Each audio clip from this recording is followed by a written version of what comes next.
Hi there, welcome to this free webinar where I'm going to share my tips and tricks that I learned from running my startup in Silicon Valley in San Francisco to share with you how to scale your company as fast as possible.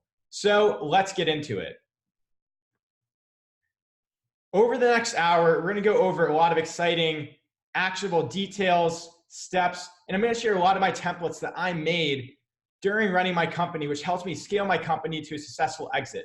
But first, I'd like to go over what we're going to share in this course so you know, hey, Brian, what are we going to do over the next hour?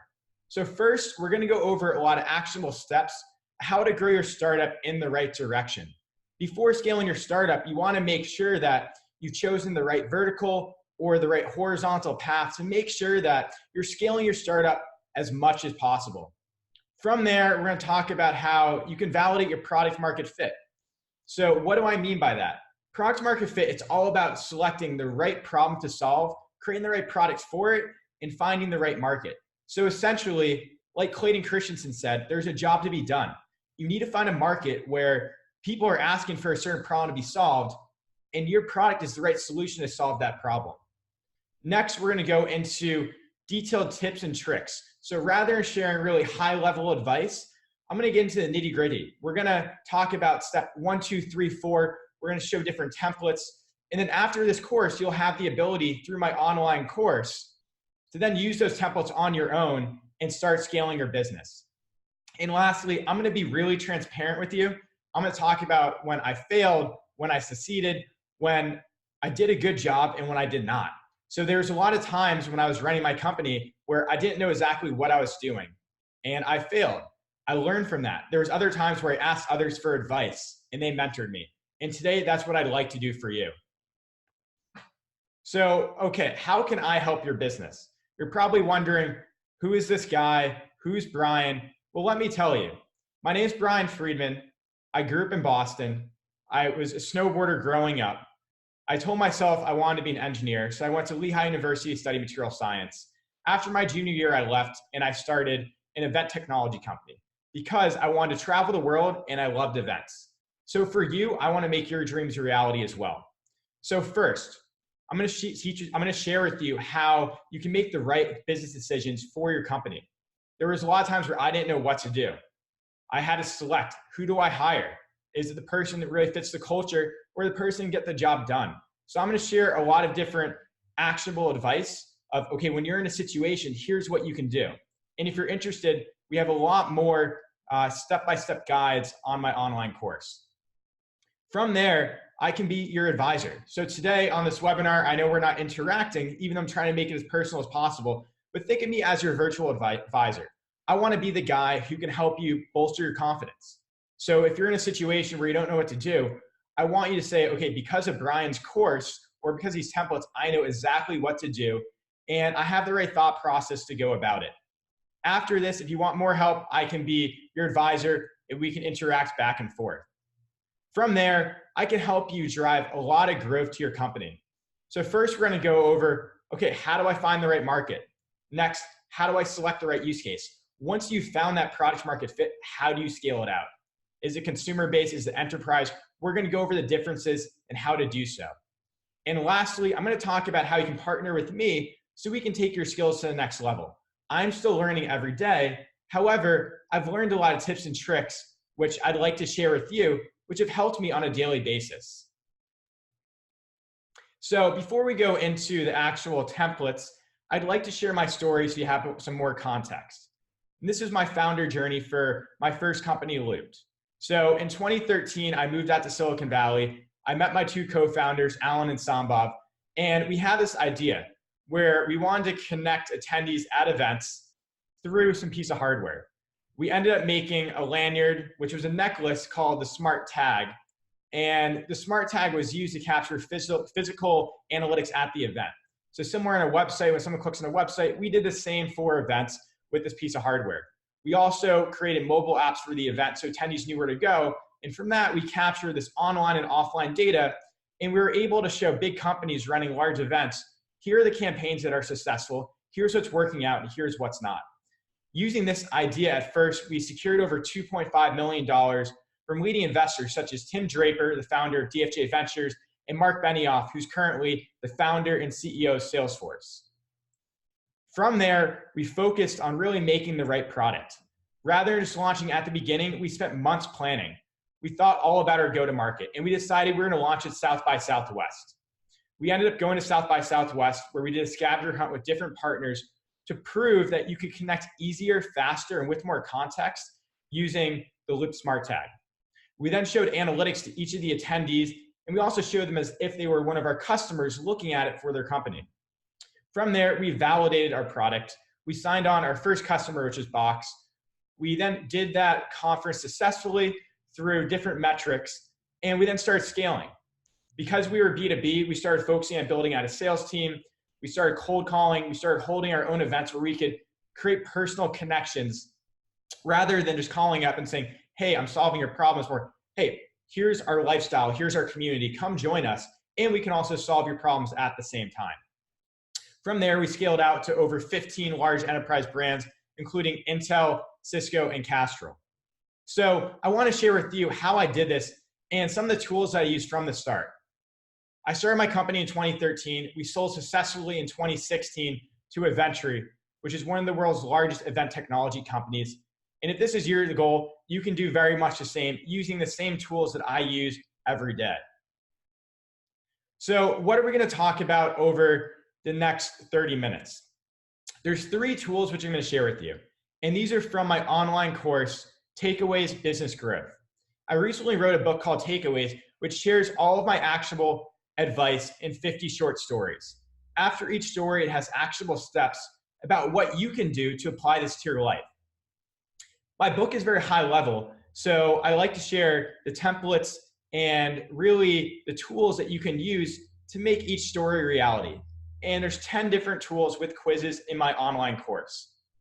The link you can get at the end of this video or on the webinar sign-up page or in your email. But today I'm going to share the first 3 for free with you. So the first is a Startup Market Analysis Guide. This is used to determine, okay, what's the best market for me to go after? This could be if you're starting a company, you're trying to figure out what market should I go after. It could be I already have a company, maybe I'm trying to pivot to a different market. Or it could be I already have a company, I want to validate, am I in the right market? Next, we're going to go over technology versus startup use case guide.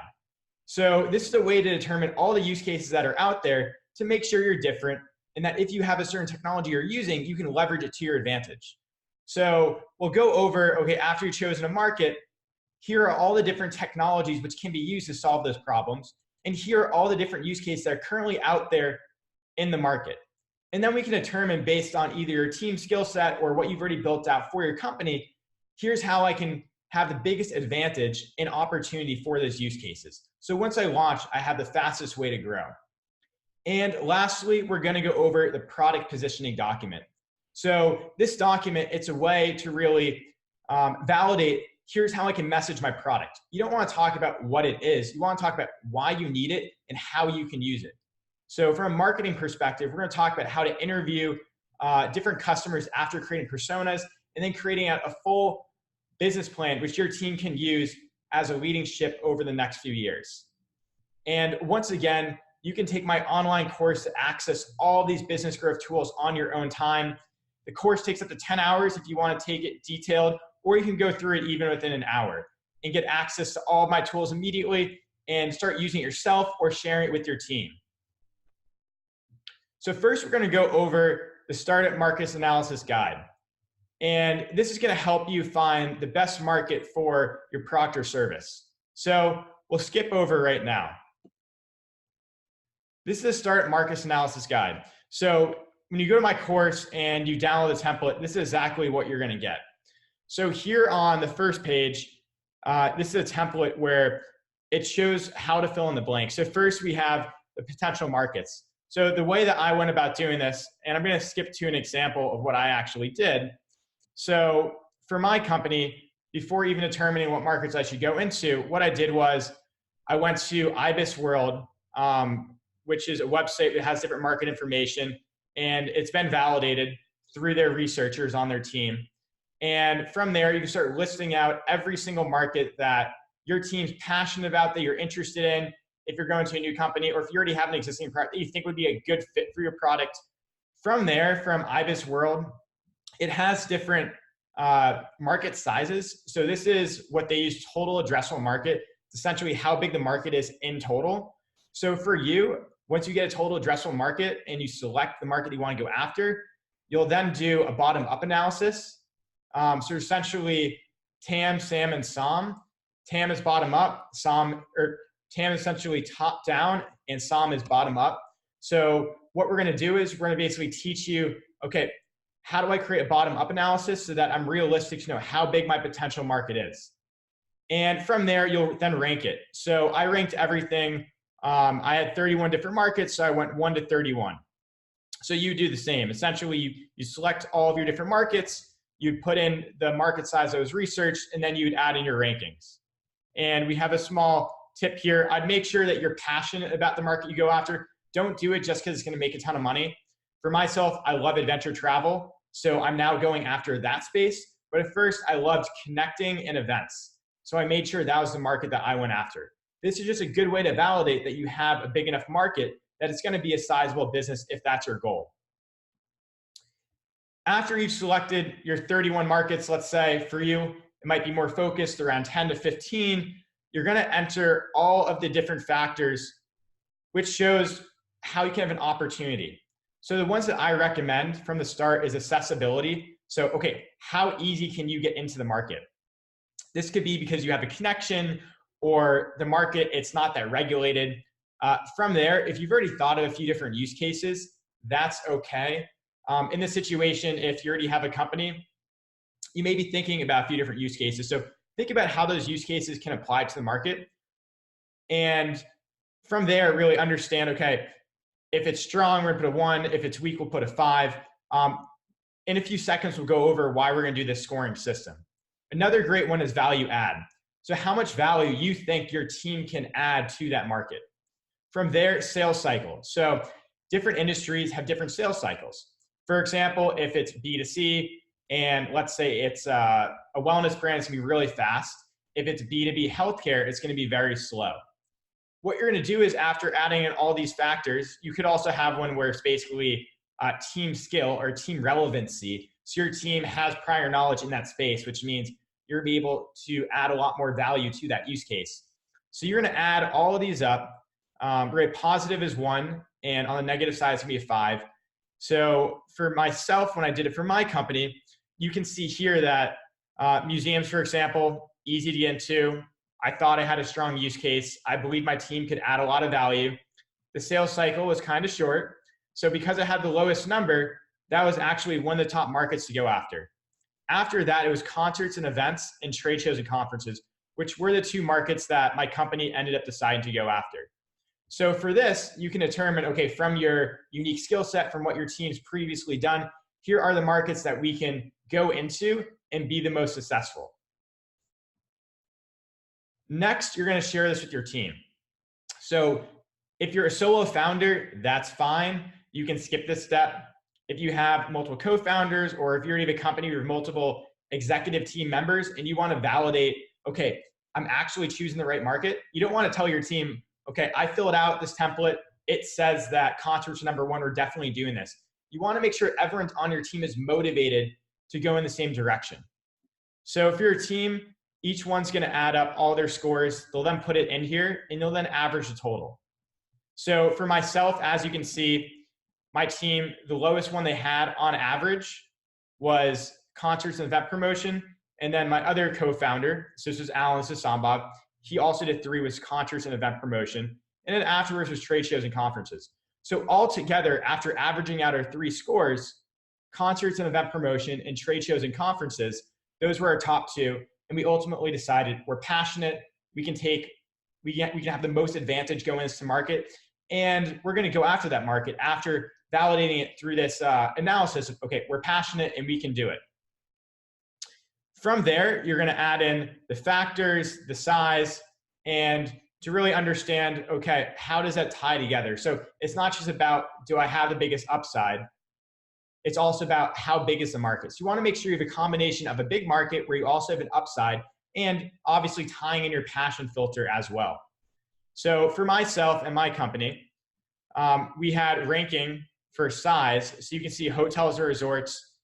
It was up there, one of the bigger ones. We also had a ranking for factors for hotels being higher. And hotels and resorts and retail, we weren't that passionate about. So we ended up going with concerts and event promotion. And if you go down here, we also went with trade shows and conferences. The markets were 14 out of 31 and 21 out of 31. But for us, we said we want to have a passion-driven company, so we're going to do so. If we were just analytical and you wanted to do that yourself, we would have said, okay, hotels and resorts is the best. And then probably after that, either retail or concert and event promotion. And that's through the combination. You can see there's a different rankings here where we've averaged it out. So for us, we were saying, okay, anything under a 10 is pretty good. So concert event promotion, which was passionate, then went into trade shows and conferences, which was 11.5. So you see, it's a nice analytical way to combine everything together to determine what market should I go after before spending 3 to 4 years, let's say, going after the wrong market. From there, you want to make sure that you have your top 15 out there. So for us, we had 31. You're going to make sure that it's only 15. And then as a team, once you have your top 15, you're going to select, okay, which one's the winner? Which one do we want to go after? Our team said from an analytical perspective, hotels and resorts and non-e-commerce retail, those were winners. However, down here, trade shows and conferences, that was what we were passionate about. We then also decided that after trade shows and conferences, we were going to go after cruise ships and also museums, which we ended up not doing, but it was nice that we validated those were some additional markets that we wanted to go after.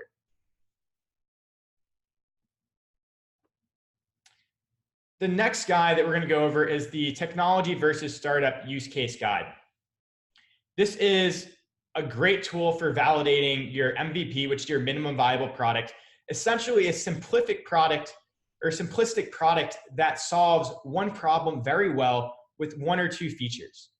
And what we're going to do is, now that we've selected your market, we're now going to look at all the different use cases that are currently out there so you can analyze, okay, what's doing well, what's not doing well, where do I have the biggest upside? And if you don't have a use case yet, you can now potentially solve a similar problem to someone else, which they've done in the past, or you can find a gap within the market and add your own use cases which aren't on there already. And you can know that you're an innovator. There's essentially 2 kind of people when it comes to companies. There's those that want to tell people, or you create a new market. You essentially create a new problem that people weren't even aware of, and then you create a solution for that. Or there could already be problems that are out there, and people say, I need a better solution. There's already a use case. Please build this for me, having a better team or modern technology. So this is the technology startup versus use case guide. On this first page, it's a template for selecting the technology that you're going to look at, and then all the different use cases and different factors. So this is one way to go about it. It's not the only way. I thought it was pretty helpful if you're running a tech company, and even if not, you can use it as well. So for myself, I said, okay, for all these different markets, I want to look at all the different sensor-based technology because that was our interest. So we started looking at RFID, NFC, beacons, barcodes. If you're want to go really detailed, you could then start looking at, okay, they have an online platform, they have a mobile app. And what you do is for your market, you start searching every single use case that has that technology. And there's a few different tools online that you can use. One of them is called Datanyze, another called SimilarWeb. And both these tools will essentially show companies that use different technologies. So it's a great way for you to find all the companies out there that are solving different use cases. Once you've selected all the different use cases, you want to look at, okay, how do you compare to the current implementation? The current implementation should be the best practice which is out there. So if you look at, we'll skip ahead to RFID as an example. So for us, okay, one of our markets, we'll start with warehouses. We were interested about that. We actually went through all of these different top markets, including events, to make sure that we weren't missing anything. So for warehouses, we looked at the current cost. Okay, so for a use case, which is, let's say you want to do asset tracking, seeing where different objects are moving around a warehouse, how much that currently cost. For us, if we already have a product or if our team has the ability, how much would that cost us to do? So can we do it cheaper and more affordably than the current solution? From there, I also recommend looking at integration. So if we have to integrate into other tools or into the current process, is it easy to do so? If we have technology using an API, it might be easier than someone that's using spreadsheets. If it's, let's say, an organization where the process is run by one manager, that may be easier than some place where it's very political. From there, I recommend looking at setup. So how long does it take you to set up your product to start solving the problem compared to the current use case? From there, I recommend looking at experience, so the user experience. Does your team have a design background? Can you make it a really smooth process where you solve in a few steps? There's a lot of solutions out there in the healthcare world and the warehousing world where it's really old tech. It doesn't look that great. It solves a problem. Where in the consumer world, let's say it's a video game, or if it's a new football, it's probably going to have a better, or even a MacBook Pro, it's going to have a better unboxing and setup experience. And then from there, I recommend looking at the value. How much value can you add for that use case?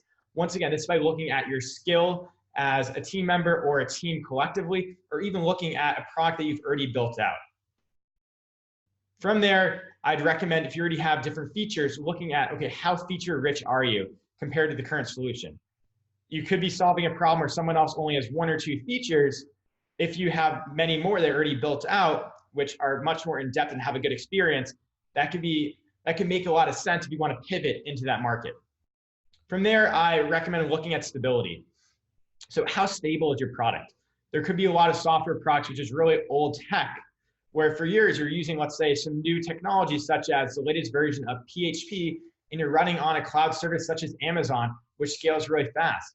If it's not technology, it could be the fact that you have a robust manufacturing and supply chain system where you can get product in really quickly and ship it out fast. Or maybe you have team members for a roofing company where they're close by and on call, and they have other friends and family that can come on in case you have to scale up. So what I'd recommend is, for your market, finding all the use cases. So I did it for RFID, I found it for barcodes, I found it for beacons. So I'd choose the technologies you want to go after. Like I said, it could be a mobile app, it could be a web platform, it could be even more detailed where they're using artificial intelligence.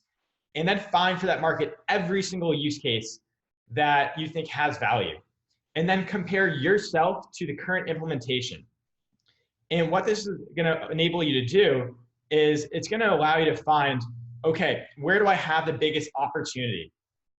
So I'd like you to add up the total for the current implementation versus what you believe yours would be. And then the one that has the biggest difference, it means that you have the strongest ability to go after that use case. So for myself, there was a difference between 18 and 12, which was 6 for a difference in total. There's also one that was 7 here for 21 to 14. If we go over, we're going to look over and say, okay, worker communication. So connecting workers in the facility. So getting them to be able to talk and share relevant information between each other. Also monitoring workers in a retail environment. How long were they at their stations for? How can we optimize their process so a company can make the most money? Once again, we weren't that passionate about these use cases, so we ended up not going after them. But from a business perspective, we had the ability to take over that market and to do a good job. So for yourself, I recommend the same. You can see I have RFID combined here with barcode and beacon.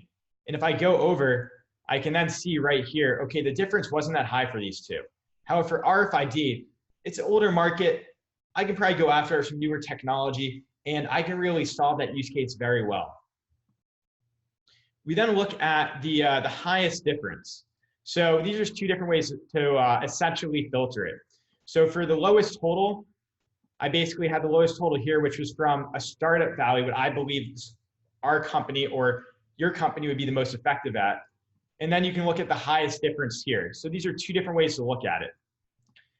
I then recommend coming up with your top use cases. So you can see for us, if we scroll all the way over here to the right, we essentially, for RFID, for barcode and beacon, we selected the ones that had the highest difference and that were top 3.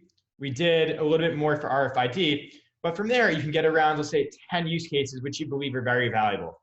You can then start analyzing and selecting, okay, what would be the best overall use case? So this has all the use cases there combined, and it's essentially not filtered. If we go over here, our team then selected the top use cases. So ones that were in green, it means yes, let's look into this further. Yellow, okay, we're gonna put this on hold. And okay, for these orange, we'll probably pass on it. Maybe we'll come back to in the future. And ones that were white, we're definitely not gonna go over. And the way we came up with this was, once again, by looking over at our total and saying, here's what had the most value. From there, I'd recommend bring your entire team into it. So for us, we did 36 use cases. And what I did was I had my team members also rate all these different factors. And I then got an average for the team. So if you look here, there was 1.7, and this is very low.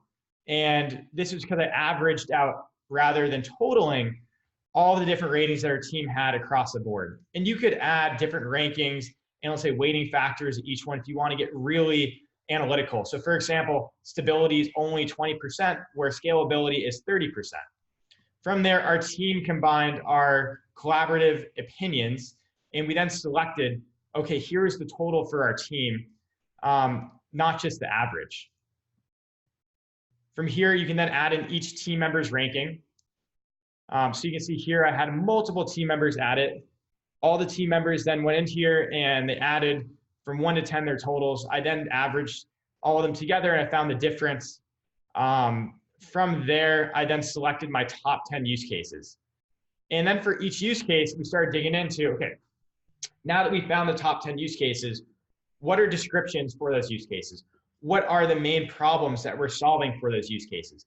And what I recommend is for an MVP, you can see my team total here. So the lowest is the strongest that my team believes based off our relevancy and also market demand and also the market potential.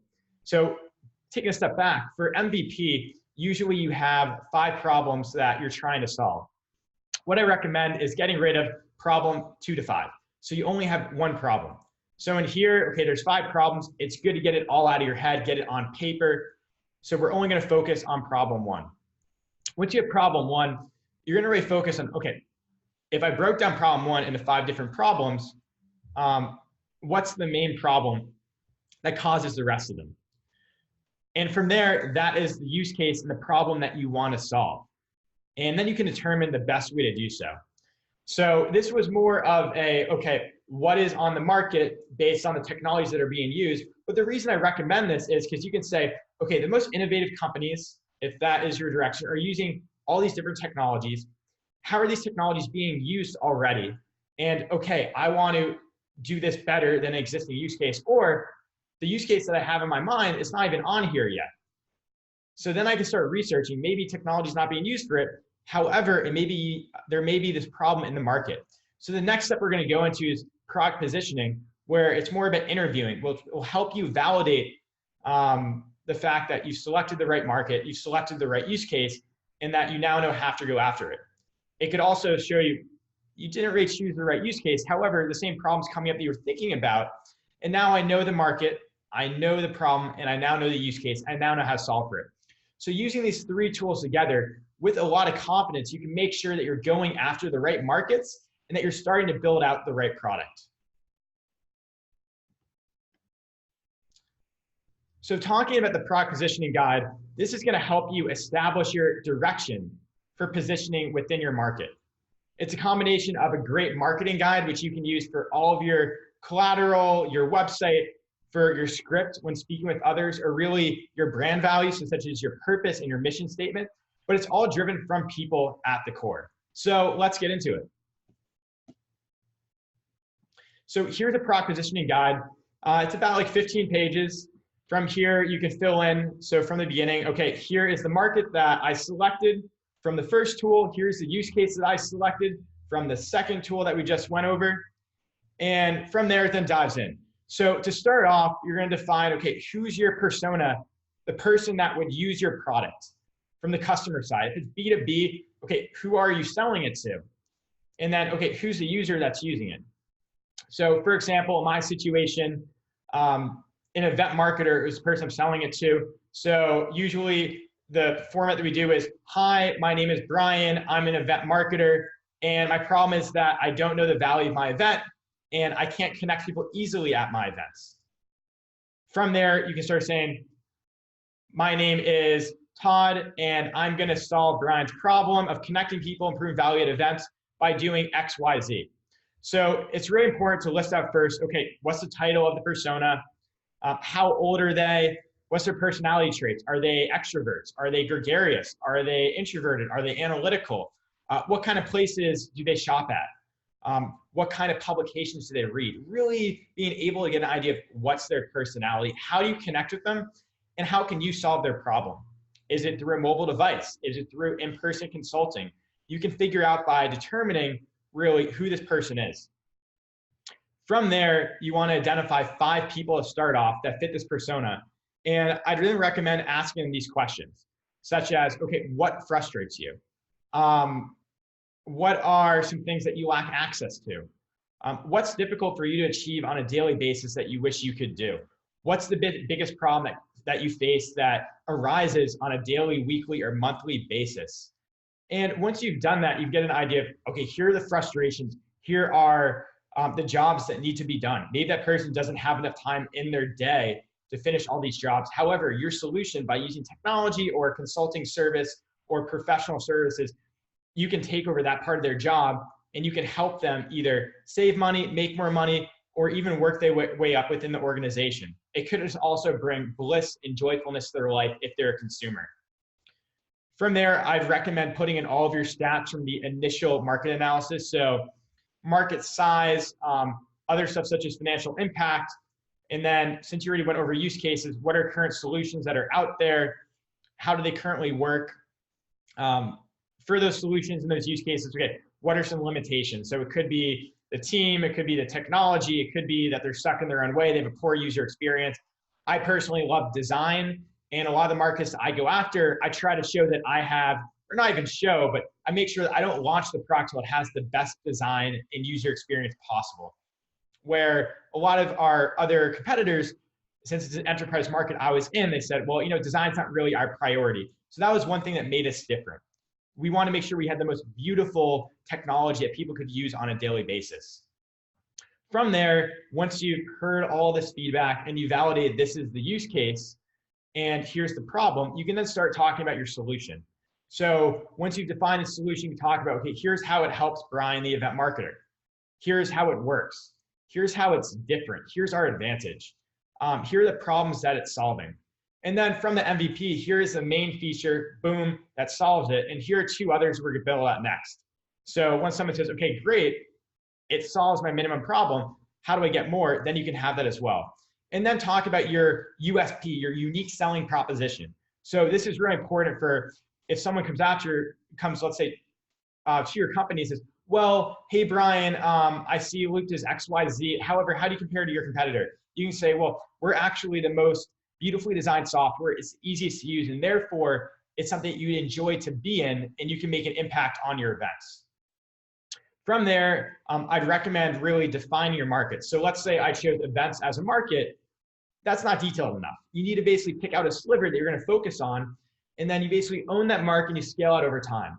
So for myself, I said it's not just all events we're going to focus on at the beginning. We're going to do external user conferences. So for example, if a Dropbox has, let's say, a big conference for their users, that is our target. It's not these massive trade shows. It's not these music festivals. We're going to basically focus on one market and then scale out. So from there, put your focus market in. You can then put stats around the impact of the current problem. So this current problem holds this market back this much, which means I can bring this much more to that market. And then also talk about the size of that sliver of the market. So if the total market for events, let's say, is 5 billion, maybe my market focusing on is 100 million. And then from there, find a unique or really ideal persona around your target customers. So for myself, I said it's enterprise. Okay, who are these enterprise companies that have users they care about, where they bring them together? I said it's mostly technology companies to start off. From there, it might be entertainment, fashion. So you can then start listing out those companies.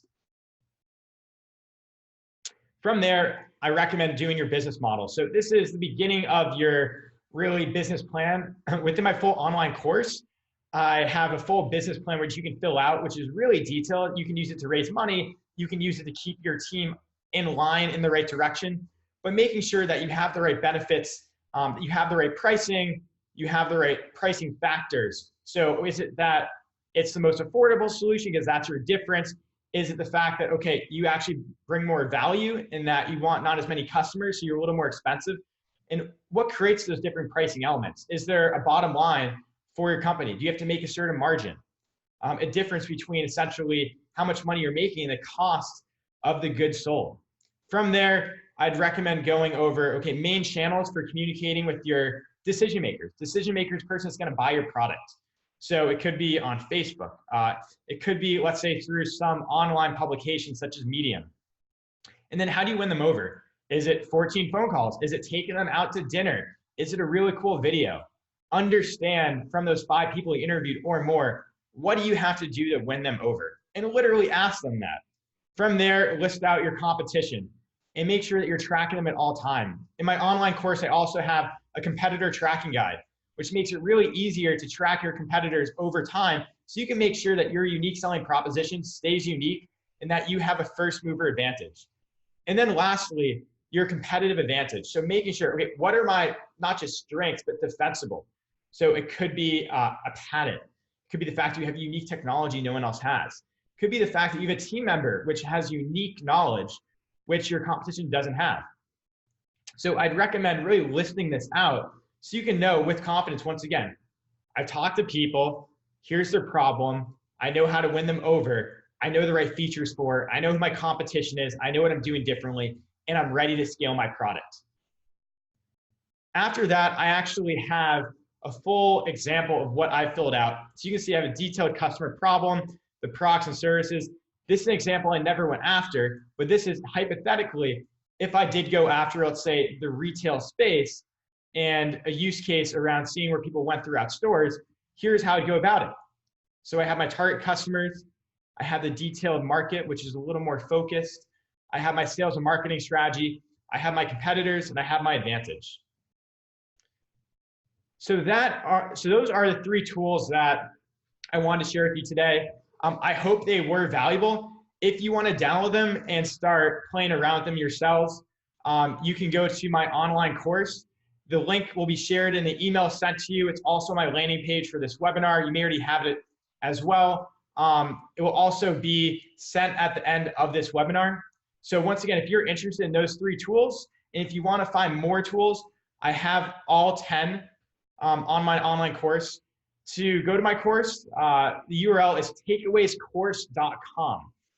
What's really cool about it is that for each step it goes through, it's from, like we did today, basically selecting the right market, the right use case, messaging it, all the way out to creating a business plan, creating a press release, creating an online marketing strategy, creating an offline marketing strategy to launch.